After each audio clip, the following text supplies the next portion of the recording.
It happened just moments ago. 1 minute, the family was gathered in what was meant to be a quiet, private evening, and the next chaos. Panic erupted. The future king, Prince William, suddenly exhibited frightening symptoms that left everyone in shock. And now, an emergency medical evaluation is underway. But what really happened behind those palace walls? Why did no one see this coming? And what does this mean for the royal family and the monarchy as a whole?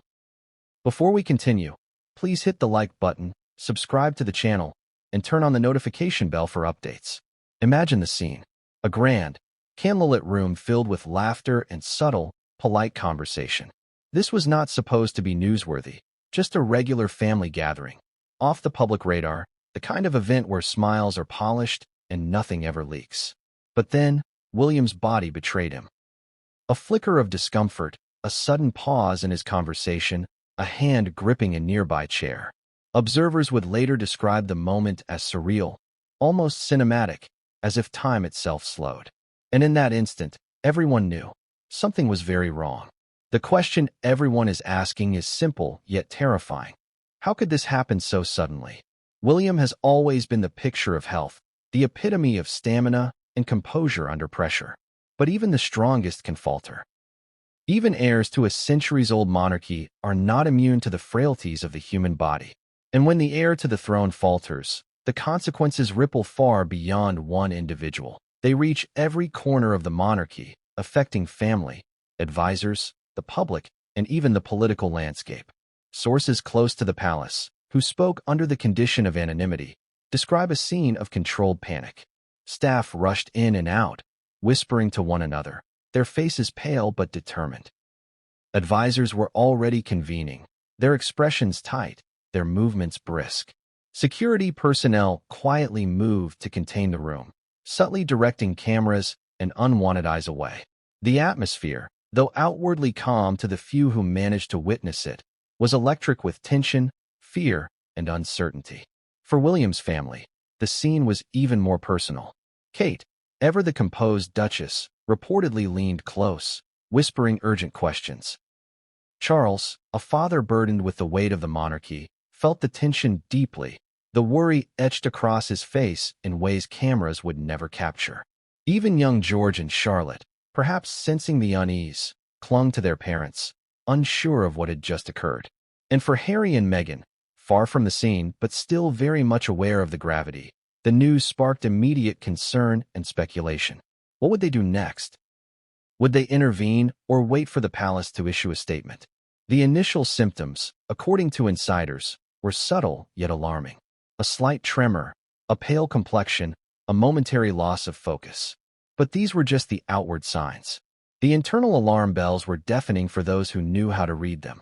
Royal doctors were immediately called. They arrived swiftly, assessing, questioning, and preparing for every possible scenario. What made the situation even more nerve-wracking was the lack of precedent. How often does an heir to the British throne experience a sudden medical crisis in a private setting? Rarely, extremely rarely, which is why every second felt heavier than the last. While the public was unaware, the palace began a flurry of activity behind the scenes.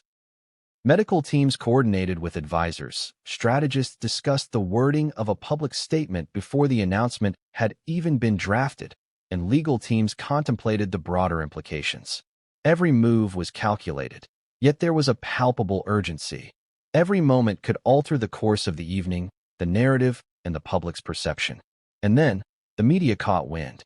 Social media accounts began buzzing with speculation. Reports, rumors, and whispers spread at lightning speed. William hospitalized? One tweet questioned. Royal family emergency? Another read.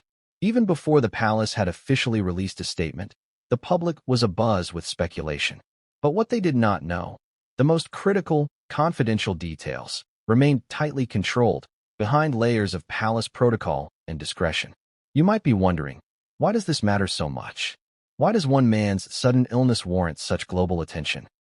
The answer lies not just in William himself, but in what he represents. As the heir apparent, William embodies the continuity of the monarchy, the balance between tradition and the modern world, and the symbolic stability of a centuries-old institution. Any threat to his well-being is, in effect, a potential ripple through the monarchy itself. And in a world where every moment is live-streamed, tweeted, and shared, the stakes are higher than ever. But there's more to the story than what the initial panic revealed. Early reports from sources within the palace hint at complications that go beyond the medical. Conversations behind closed doors, letters that were never meant to be seen, and interactions among family members that reveal tension, secrecy, and even betrayal. The palace, known for its strict protocols and careful messaging, suddenly found itself facing the impossible. Controlling a narrative that was spiraling in real time, both inside and outside its walls. For William, this is not just a personal health crisis.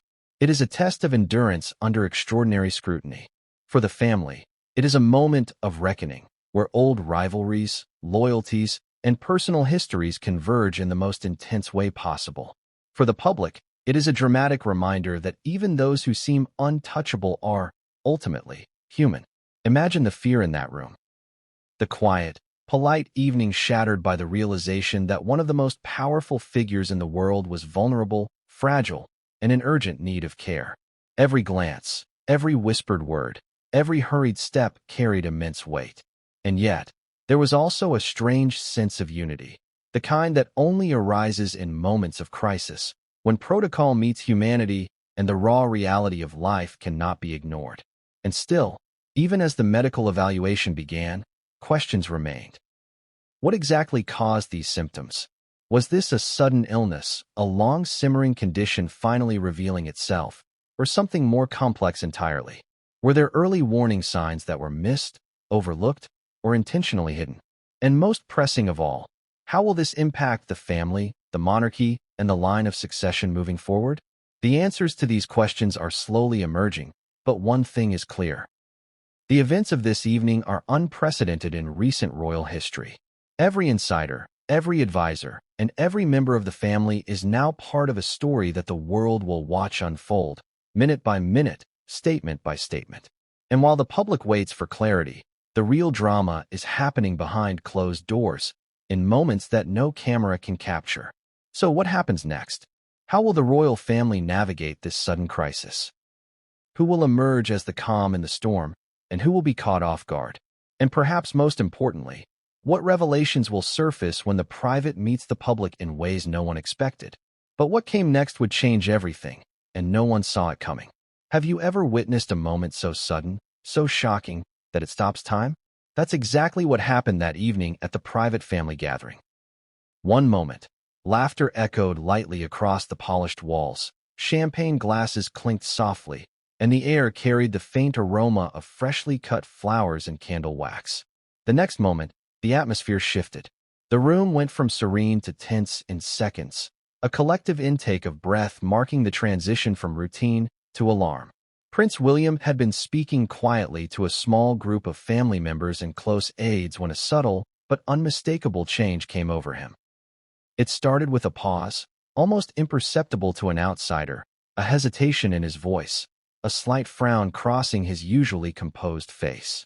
Then came the telltale tremor in his hand, the momentary swaying as if the floor beneath him had turned uncertain. Observers would later describe a chilling silence, the kind of silence that fills a room when everyone senses that something is deeply wrong, but none of them wants to speak it aloud. Imagine being there. Can you feel the weight of that moment? The eyes of dozens of people, some family, some staff, fixated on William as he struggled to maintain composure. No one spoke. No one moved at first. Every heartbeat stretched into an eternity. The gravity of the situation was immediate and undeniable. And yet, the evening itself continued in surreal contrast. Music played softly in the background, and the glimmering lights of chandeliers reflected off polished surfaces, almost mocking the tension that had taken hold. The family's initial reaction was a mixture of instinct and protocol. Kate, trained in both diplomacy and empathy, stepped forward instinctively, her voice low, calm, and urgent. "William, are you all right?" she asked, a question that seemed to reverberate through the room. The subtle edge in her tone, concern mixed with command, was a signal to the aides that this was no ordinary lapse. Charles, standing nearby, visibly stiffened, his eyes narrowing, scanning both his son and the gathered staff.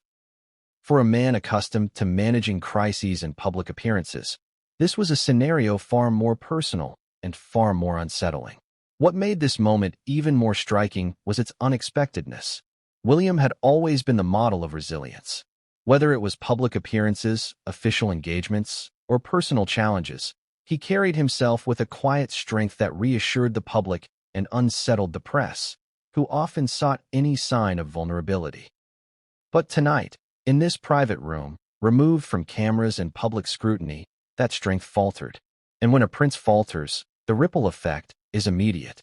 Staff members moved with a combination of urgency and precision. One aide discreetly reached for a medical kit. Another contacted the palace doctor through a secure line.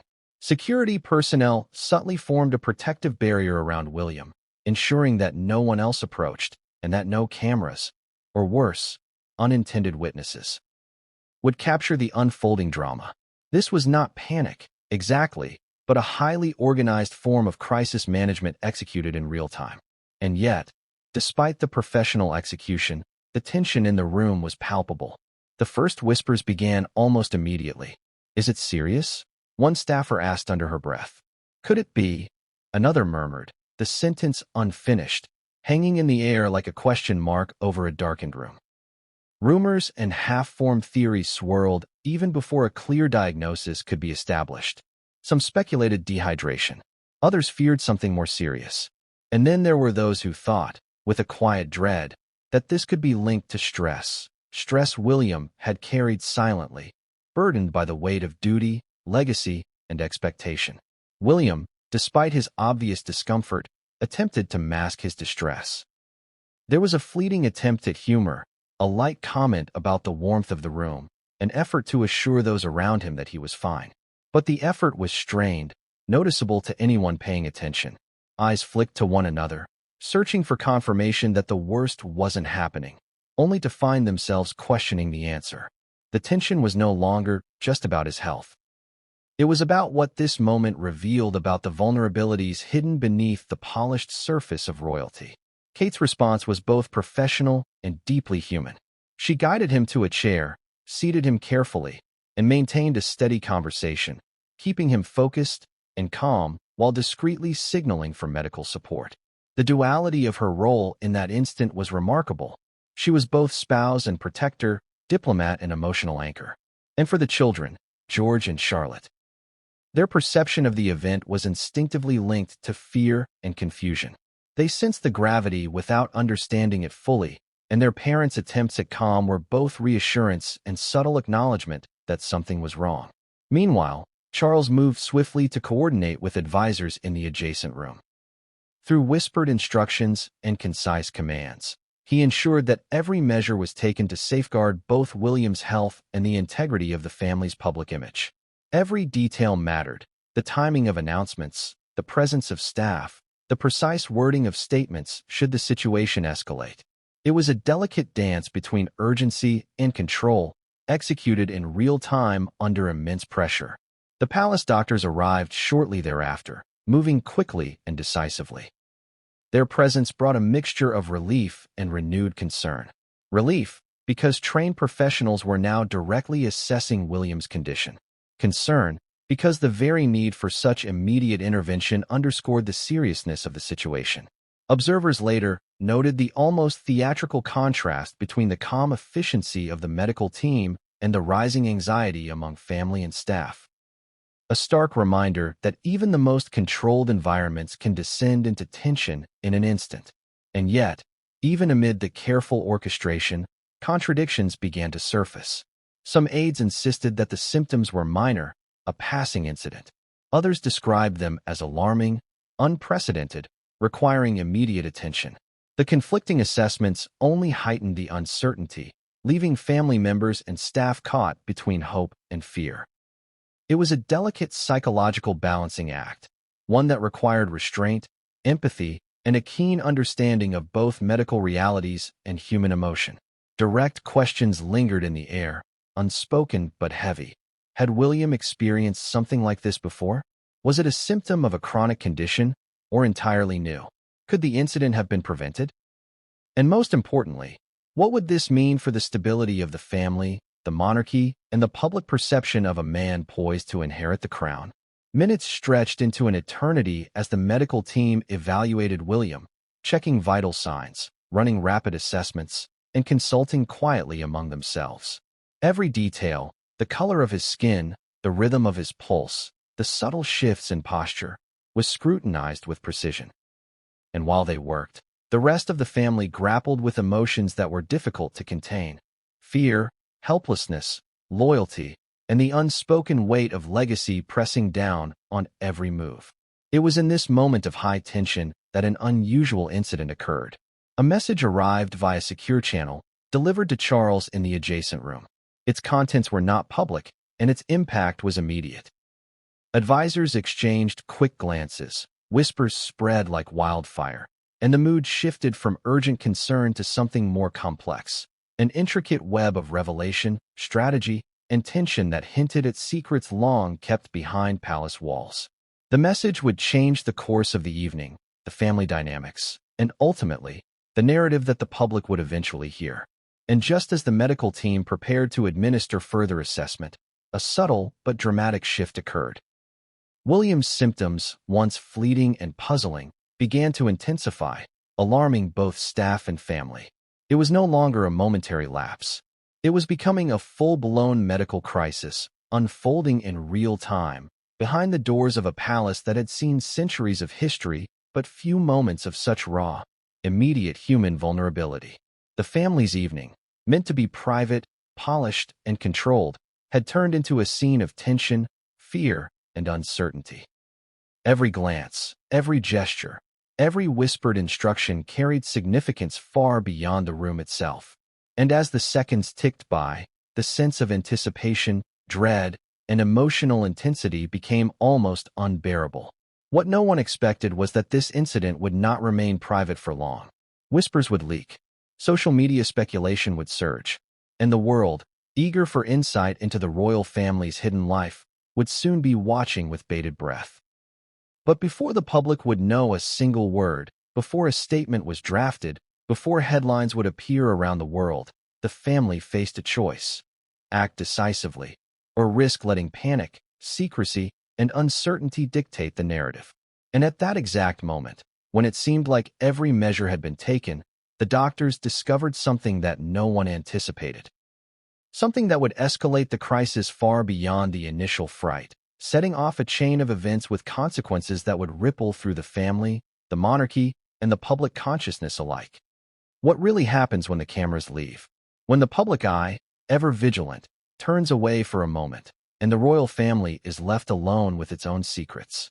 That is where the real story begins. The story of panic, whispers, and decisions made behind doors that were never meant to be opened.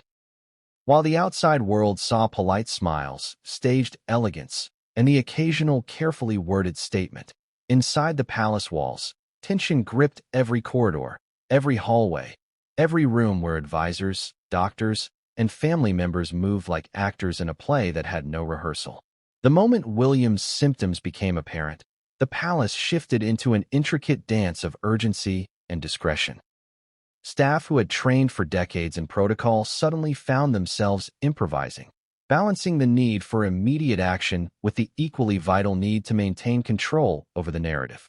In the grand hallways, whispers traveled faster than footsteps. A door closed here, a hurried conversation paused there. Every gesture, every glance, carried weight, significance, and meaning. No one could afford a misstep. Not when the future of the monarchy, the family's reputation, and even public trust hung in the balance. Inside the command center of the palace, rooms that few outsiders ever see, advisors assembled with faces tight and expressions measured. They spoke in clipped, urgent tones, the kind of language that conveys both authority and fear. Every second mattered. Every word had consequences. Confidential files were opened, communications secured, and a chain of command established with precision that could rival a military operation. And yet, even with these protocols in place, there was no escaping the reality that the situation was unprecedented. Sources close to the palace revealed that the initial reports of William's condition caused a ripple effect of concern that reached every branch of royal oversight. Doctors consulted with medical experts via secure lines. Security teams assessed risks not only to William's safety, but also to the containment of sensitive information. Advisors debated the timing of any public statement.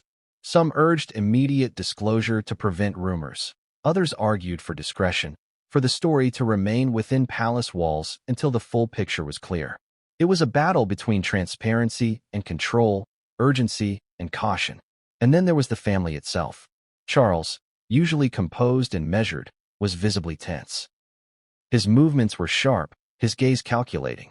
Every step he took was a negotiation between paternal concern and the duties of a monarch in waiting. Kate, balancing emotional presence with strategic oversight, moved silently among staff and family, ensuring that William received care while simultaneously maintaining calm among the children. Every instruction she gave was layered with meaning, both reassurance for William and subtle guidance to those around her. The inner palace, though normally a place of ceremony, suddenly became a theater of human vulnerability. Staff whispered about symptoms, about possible causes, about what might unfold if the situation escalated. The air was heavy with unspoken questions. Could this be a recurrence of an old condition? Was it something entirely new? Could the heir to the throne truly be in danger? And more critically, what information could safely be shared outside these walls without causing panic? It is in these moments that contradictions begin to surface. One advisor insists the situation is serious, while another downplays the urgency. A doctor hints at a potential complication, only to be countered by another specialist offering a less alarming assessment. The cacophony of expert opinions, personal loyalties, and strategic interests created a tension so thick it was almost tangible. For those inside, it was not just a medical crisis, it was a political and emotional minefield. Direct questions began to circulate internally, unspoken but urgent. What are the potential consequences for succession if William is incapacitated, even temporarily? How might the public react if they learn the truth before the palace is ready? What internal fissures within the family could be exposed in the process? And, most importantly, could the situation spiral beyond anyone's control if mismanaged? Meanwhile, the medical team worked in tandem, a synchronized effort of precision and care. Monitors beeped softly, medication was prepared, and tests were run with urgency. Each assessment, while clinical, carried an emotional weight. Each finding influenced the decisions being made not only about William's health, but also about timing, communication, and strategy. Every heartbeat, every shift in color or movement, was scrutinized for significance. The palace staff, trained in discretion, now faced a psychological and ethical challenge. How to balance the need for secrecy with the reality that the world would inevitably learn of William's condition. Messages were encrypted, corridors were cleared, and only essential personnel were allowed access. Even minor details, a misplaced glass, a faint cough, were noticed, cataloged, and assessed for potential risk. Every individual inside the palace became both observer and participant in a situation that had no precedent. Complicating matters further were the whispers from within the family itself. Personal tensions, long-held grievances, and subtle power dynamics surfaced almost immediately. Allies and confidants whispered to one another about what had transpired, speculating about the underlying causes and the possible fallout. These private conversations, layered with emotion, history, and loyalty, added a human dimension to the crisis that went beyond medicine and protocol. Here, the very humanity of the royal family became both a strength and a vulnerability. What made this scene so surreal, so cinematic, was the juxtaposition of normalcy and chaos. Outside the palace, life carried on. Streets were quiet, media had not yet reported, and the public remained largely unaware. Inside, however, every second was charged with tension. Staff moved with purpose, whispers filled hidden corridors, and decisions were made in hushed tones, each carrying weight that could not be measured in conventional terms. And yet, amid the intensity, there were moments of stark, human emotion. Kate's subtle touch on William's shoulder, Charles's firm but quiet commands, aides exchanging glances filled with concern and understanding. These small, seemingly insignificant gestures were the threads holding together a tapestry of panic and precision. They were reminders that behind every palace protocol and behind every public facade, there are human beings feeling fear, responsibility, and love. Then came the twist no one anticipated. A report arrived from an unexpected source, an internal communication, previously considered minor, that suddenly gained monumental significance. Its contents were unclear to most, yet the reaction it triggered was immediate. Advisors paused, whispers spread, and the tension ratcheted higher. It was a reminder that in moments of crisis, even seemingly minor details can alter the course of events dramatically. Every participant in this high-stakes scene had to navigate a labyrinth of priorities. Immediate medical care for William, protection of the family's privacy, management of internal communications, and strategic planning for any potential public fallout. Every step was scrutinized, every decision carried consequences, and every moment was charged with the knowledge that the world would soon be watching. As minutes passed, the sense of urgency intensified. William's condition, though managed with professional care, remained unpredictable. The palace had to balance action with discretion, concern with composure. The inner workings of the monarchy, its advisors, doctors, and family members, were now operating under pressure that few had experienced in recent memory. And just when it seemed the situation could not become more complex, another layer of tension emerged. A confidential message arrived regarding William's condition, one that hinted at complications previously unknown to the immediate team. Its timing, its content, and its implications set off a flurry of activity that added both urgency and uncertainty.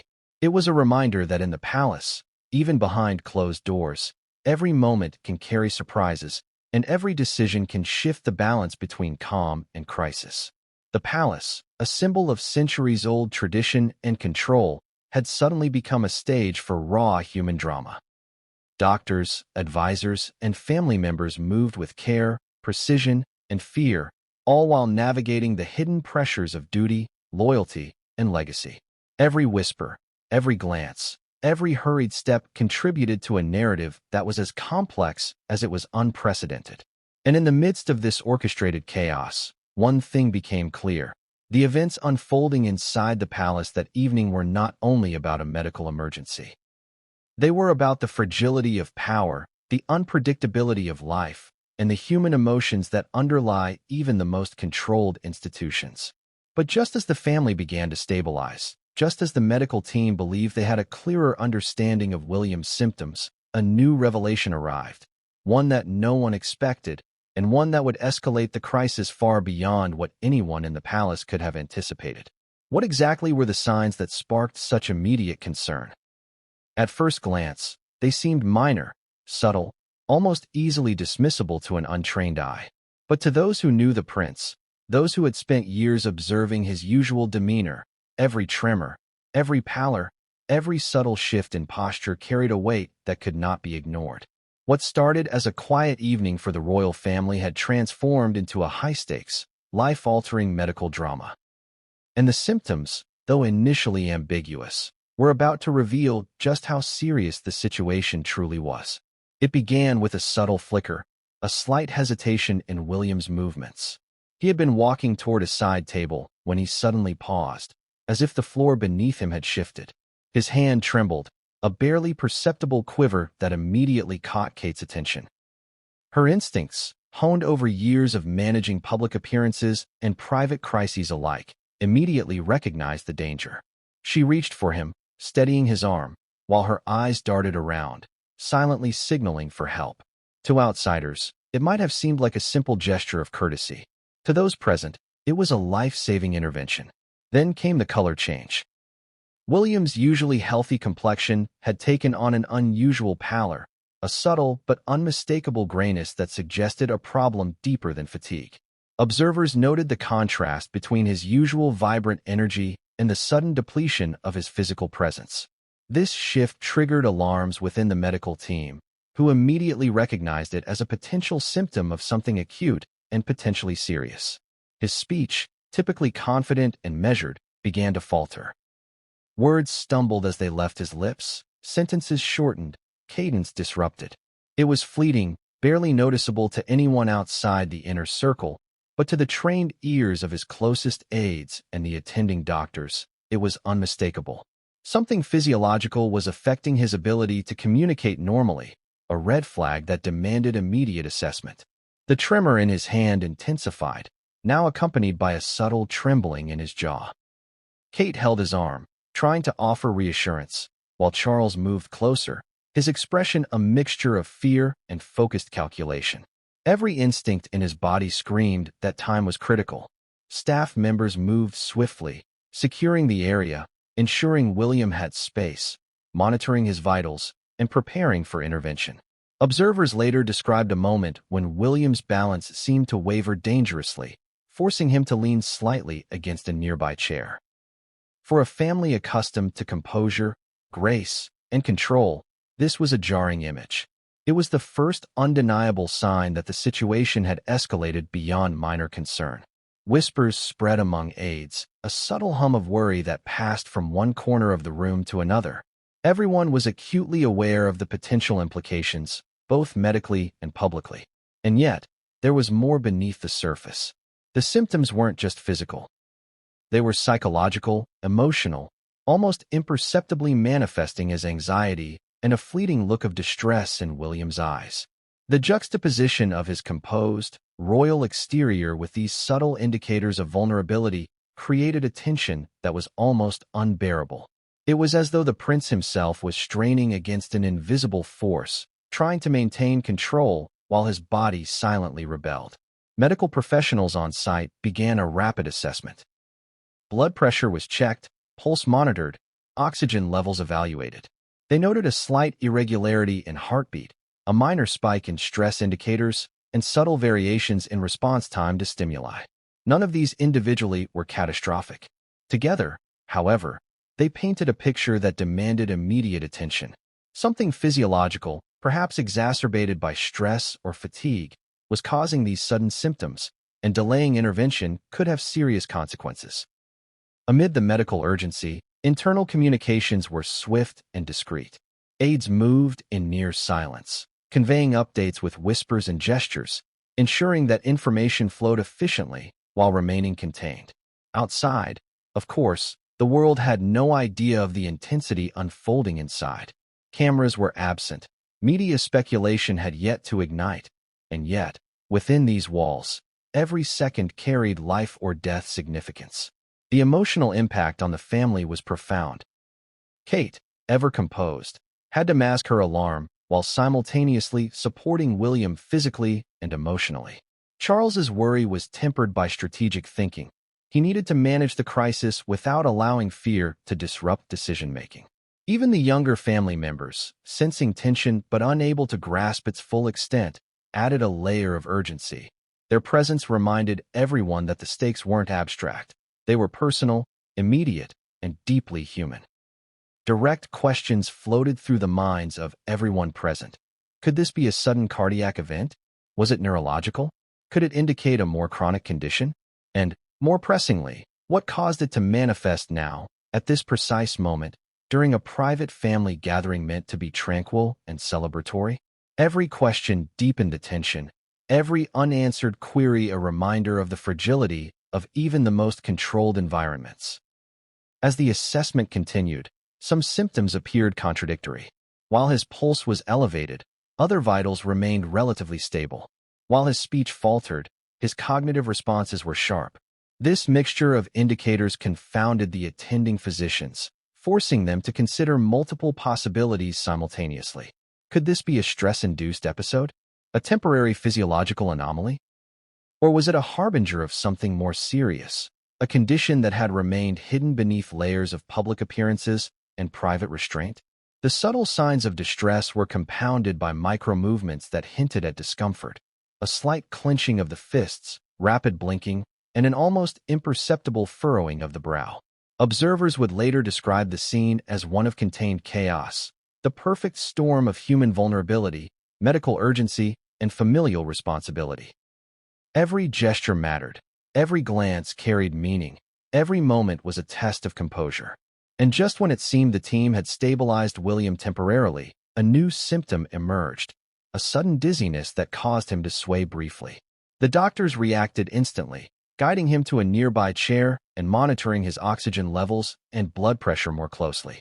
Staff moved efficiently, yet there was an unspoken awareness that this escalation marked a turning point. The crisis was no longer hypothetical. It was real, immediate, and visible to those who mattered most. The family, meanwhile, processed the event differently.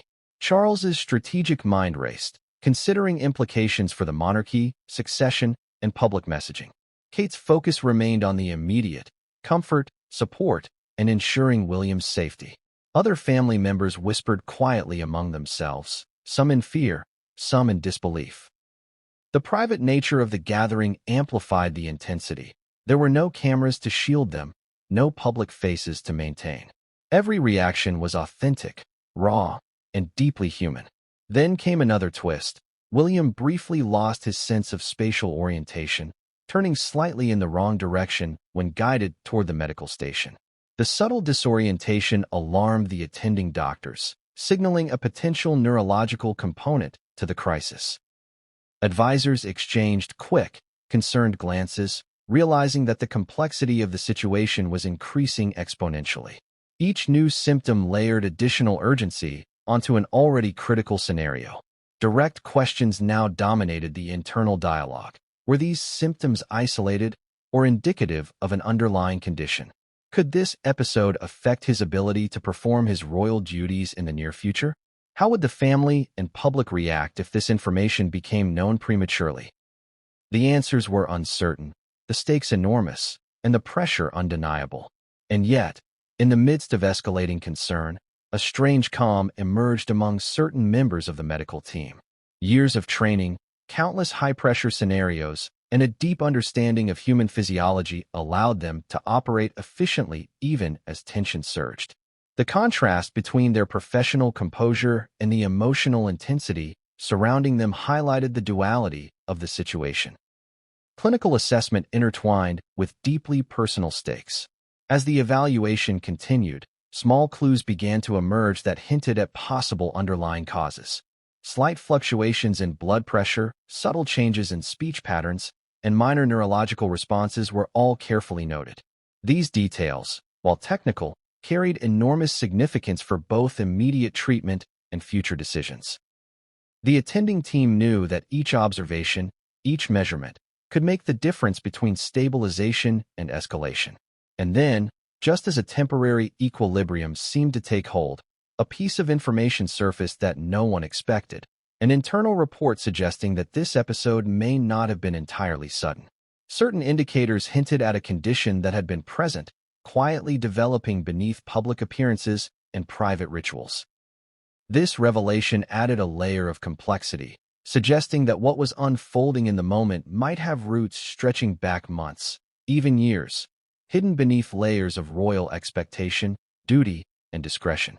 The room, already tense, held its collective breath. Every individual present understood that they were now managing more than just a medical event. They were navigating a confluence of history, secrecy, and human vulnerability. Every second counted, every observation mattered, and the world beyond the palace walls remained blissfully unaware of the gravity of the unfolding drama. But what the doctors discovered next, something entirely unexpected, something that would escalate the crisis far beyond anyone's anticipation, would change everything. It was a revelation that would not only redefine the evening, but also reverberate through the family, the monarchy, and the public consciousness in ways that no one could have predicted. What if the unfolding medical crisis was only the beginning? What if, buried beneath the immediate urgency of William's alarming symptoms, there were secrets, hidden letters, clandestine messages, and whispered confessions that threatened to unravel everything the royal family had carefully maintained? That's exactly what insiders hinted at in the aftermath of the private family gathering. While doctors focused on stabilizing the prince, the palace was grappling with revelations that had remained hidden for decades, revelations that now seemed to intersect with the crisis in ways no one could have anticipated. The first clue appeared subtly, almost innocuously. A note, delivered discreetly to Charles in an adjacent office, had been flagged for urgency by a junior aide. At first glance, it seemed routine, a memorandum, a brief internal communication. But upon closer inspection, it contained references to correspondence that few knew existed, communications that had been kept under strict confidentiality. Advisors immediately recognized its significance. These were letters and messages that not only touched on William's health, but also hinted at political, familial, and personal tensions bubbling beneath the polished surface of the monarchy. Kate, observing the tension from across the room, sensed the undercurrent of unease. Though her attention was primarily on William, the slightest change in Charles's demeanor, the narrowing of his eyes, the tightness of his jaw, signaled that something extraordinary had arrived. Even without reading the note herself, she understood that this was no ordinary communication. Something in the palace, previously invisible to the public, was now very much in play. The letters in question were not new. Some dated back months, others perhaps years. They were the sort of correspondence that, if revealed, could cause shockwaves through the family. Some contained personal reflections, confessions of fear, frustration, and doubt. Others were strategic, discussing succession planning, legal contingencies, and delicate negotiations that few outside the palace had ever been privy to. And then there were the letters that seemed almost incendiary. Those hinting at rivalries, betrayals, and tensions that had quietly simmered beneath the polished exterior of the monarchy. Staff whispered about these documents in hushed tones, aware that the prince's medical episode had amplified their importance. The timing could not have been worse or more revealing. What had once been private and manageable was now intertwined with a very public concern. The heir to the throne was vulnerable. Every secret, every hidden message, now had the potential to magnify the gravity of the moment. Some letters suggested that certain family members had been aware of William's condition for longer than anyone realized.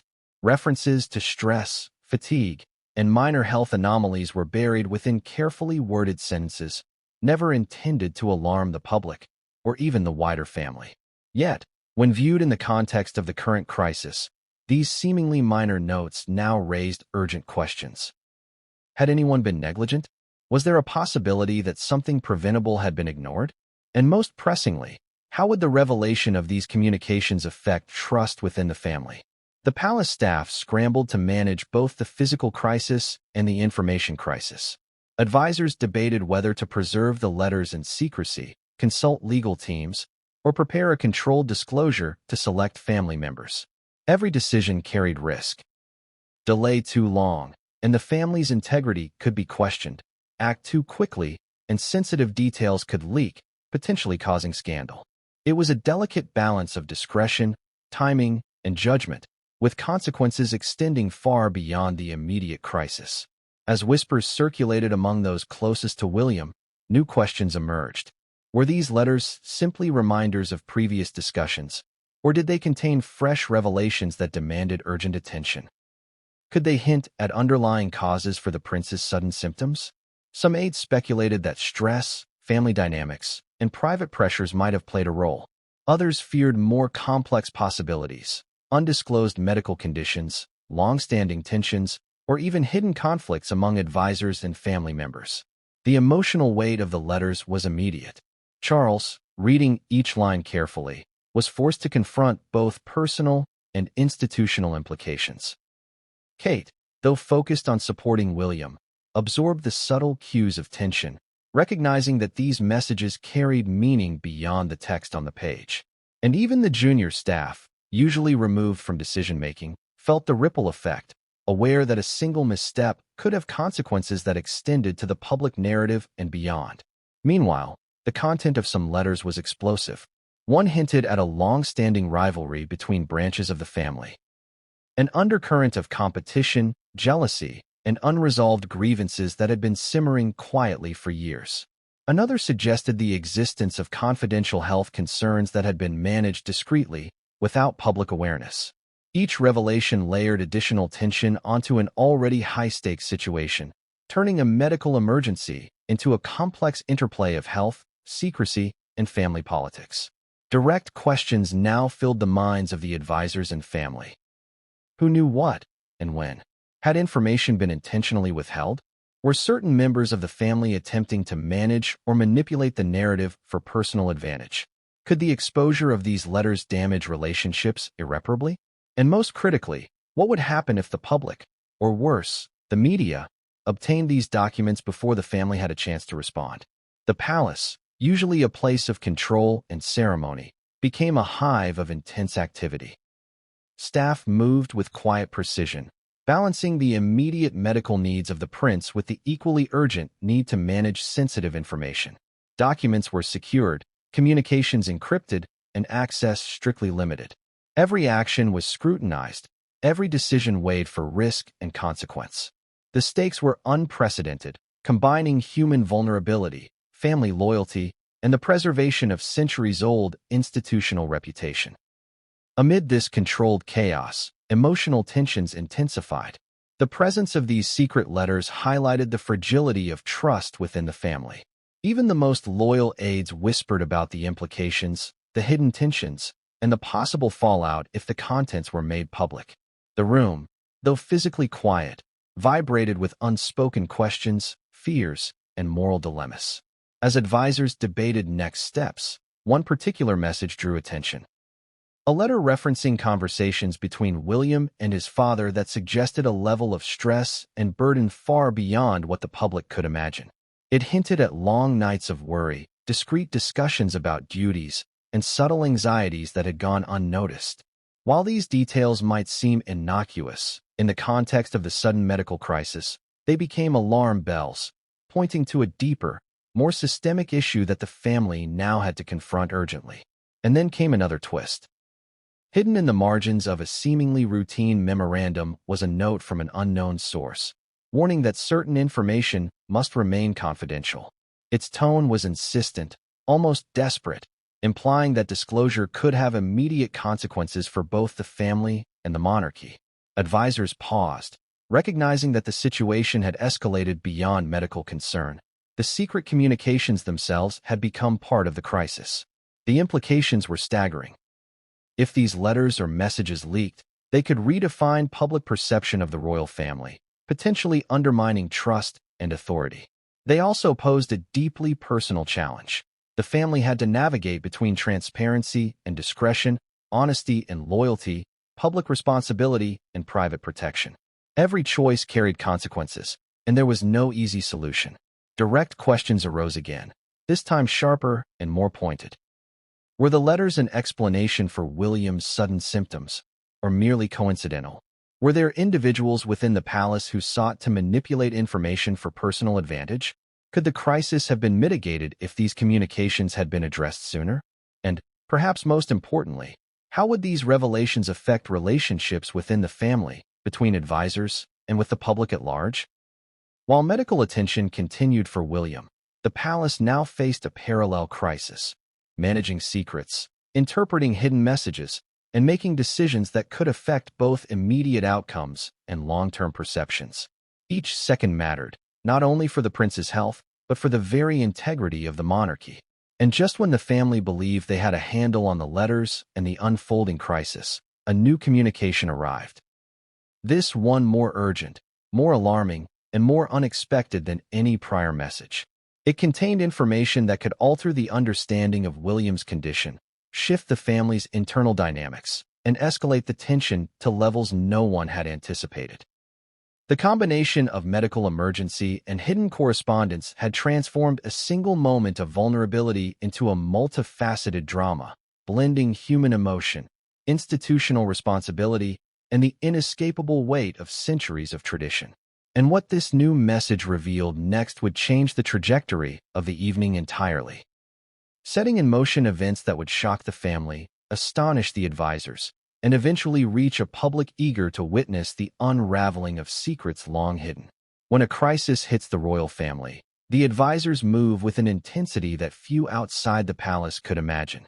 These are professionals trained in protocol, discretion, and crisis management. But even they were tested beyond the usual limits that evening. As William's alarming symptoms persisted and the secret letters came to light, the palace transformed into a high-stakes command center. Every decision, every step, and every word carried immense weight, and the advisors had to act fast, balancing urgency with the tightrope of tradition and discretion.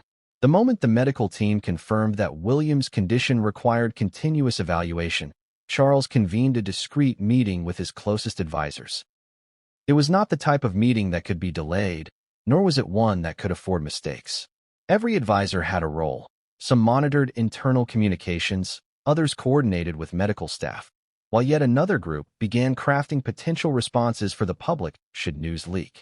It was a perfect storm of responsibilities, each as critical as the next.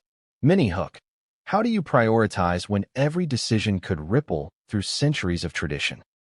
The room hummed with quiet intensity. Advisors spoke in clipped tones, sharing observations, hypothesizing possible scenarios, and preparing contingency plans.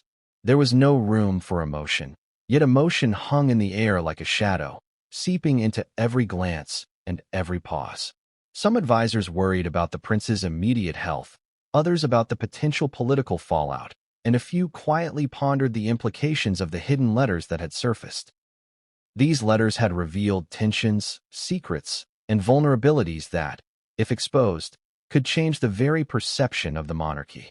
Tension mounted as advisors received updates from various corners of the palace. Doctors reported fluctuating vital signs, minor but concerning deviations that suggested William's body was under stress. Security personnel flagged potential risks. Who had access to sensitive areas, who might inadvertently spread information, and which communications channels needed closer monitoring. The advisors had to synthesize all this information in real time, often making split-second decisions that could affect the health of the heir and the reputation of the monarchy. The emotional weight was palpable. For Charles, the crisis was personal and institutional. He needed to support his son while maintaining composure in front of staff and family. Kate's role was equally intense. She had to calm William, reassure the children, and subtly coordinate with staff without appearing panicked. The advisors themselves were caught between these human pressures and their professional responsibilities, aware that missteps could have far-reaching consequences. Mini-hook. What happens when centuries of protocol meet an unpredictable human crisis? One of the advisors, a veteran of the palace bureaucracy, noted that the combination of William's symptoms and the secret letters created a scenario with no historical precedent. Never before had a medical emergency coincided with the surfacing of confidential communications that could affect family dynamics and public perception simultaneously. Every recommendation, every suggestion, was filtered through layers of risk assessment. Health, reputation, media scrutiny, and even international diplomatic implications. Direct questions circulated, whispered under breath. Should the public be informed immediately? Could the situation be managed quietly, behind closed doors, without leaks? What contingencies should be prepared for if William's condition worsened unexpectedly? And perhaps the most urgent question of all, who could be trusted with the information in the coming hours? Advisors quickly split into specialized teams. One team focused entirely on internal messaging, reviewing which family members needed updates, who could be trusted with critical information, and what language would prevent panic while maintaining honesty. Another team coordinated directly with medical staff, ensuring that every precaution was taken and that all updates were accurate and timely. A third team scanned for external threats. Rumors, leaks, social media chatter, and the subtle movements of journalists who were always on the lookout for palace news. The pressure was compounded by the presence of high-level, sensitive information. Letters had been discovered that referenced not only William's personal health, but also family dynamics that were delicate and historically sensitive. Some hinted at disagreements between Charles and William, others at private concerns over public perception, and a few even suggested rivalries among advisors themselves. The confluence of medical emergency and confidential communications turned the evening into a chess game with high stakes, where every piece had potential consequences far beyond the board. Mini-hook. Could a single misstep in this tense environment trigger a cascade of unintended consequences? To navigate this, the advisors implemented rapid situational assessments. Reports were delivered in encrypted messages, with redundancy built in to prevent miscommunication. Every observation, from William's pulse to his reaction to conversation, was cross-referenced with historical data and prior assessments. Advisors debated potential interventions and the timing of public statements, constantly weighing transparency against the risks of premature disclosure. The tension in the room was almost physical, thickening the air as advisors calculated, recalculated, and projected every possible outcome. Meanwhile, the human element persisted. Charles's concern for his son was evident in every measured instruction. Kate's calm, precise actions grounded the chaos, offering both reassurance to William and guidance to the team. Junior staff, despite limited experience in crises of this magnitude, rose to the occasion, recognizing that every action, no matter how small, could have far-reaching consequences. The palace, though steeped in centuries of tradition, was being forced to adapt to an unprecedented convergence of health crisis, secrecy, and human emotion. And then the unexpected occurred. A confidential message arrived from an outside source, someone with historical knowledge of sensitive royal matters. Its contents suggested potential ramifications that no advisor had considered. Suddenly, the crisis was no longer just medical or familial. It had political and institutional dimensions that demanded immediate attention. Advisors paused, eyes meeting in silent acknowledgement. The situation had just grown far more complex. Direct questions erupted in their minds. What was the true severity of William's condition? Could the contents of this new message be leveraged to stabilize or destabilize the family? Which elements needed to be addressed immediately, and which could be deferred? And crucially, could they maintain control over the narrative before it reached the public eye? Every second now carried double weight. The imperative to manage William's health and the necessity of containing sensitive information. Advisors operated with methodical precision, but the pressure was relentless. Decisions were layered, nuanced, and fraught with consequences, requiring them to think several moves ahead, while the present crisis unfolded in real time. Mini-hook. In moments like these, who truly has control? The family, the advisors, or the unforeseeable forces of fate? As the night stretched on, advisors began to anticipate potential outcomes. They mapped scenarios, worst case, moderate, and best case. Each scenario included medical updates, family reactions, public perception, media response, and international diplomatic concerns. The complexity was staggering. A single misjudgment could have immediate repercussions: a leaked rumor, a miscommunicated health update, or the unintentional exposure of one of the secret letters. And just as the advisors believed they had stabilized the situation, both medically for William and strategically for the palace, a new challenge emerged. Another internal message arrived, this one more urgent than any before. Its contents hinted at an imminent decision that would require Charles, Kate, and the advisors to act decisively, quickly, and in absolute secrecy. This new revelation carried a weight that none could ignore.